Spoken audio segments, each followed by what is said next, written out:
एखनो बुझलिस गो सजनी हमके कानाई की सुख पालिस। एखनो बुझलिस गो सजनी हमके छड़े की सुख पालिस।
एखनो बुझलिस गो सजनी हमके कानाई की सुख पालिस। आजे बुझली रे सजना ताके छड़े भूलई करनी।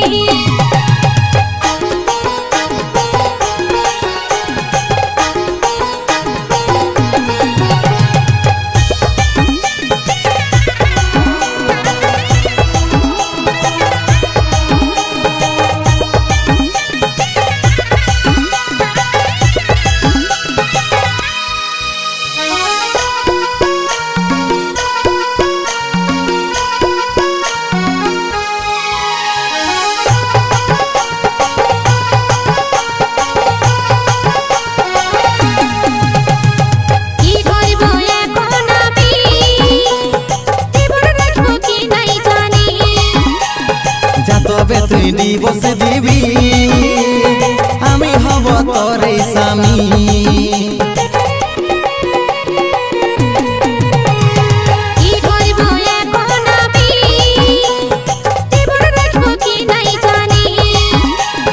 যাতবে তুই দিবস দিবি আমি হব তোরে স্বামী।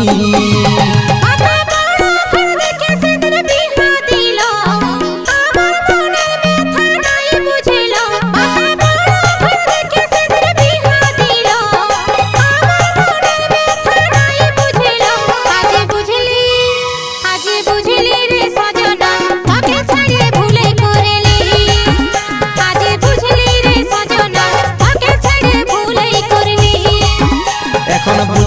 গো সজনী हमके কানাই কি সুখ পালি এখন বুঝলি গো সজনী हमके ছেড়ে কি সুখ পালি আজ বুঝলি রে সজনা তাকে ছেড়ে ভুলে করেলি এখন বুঝলি গো সজনী हमके কানাই কি সুখ পালি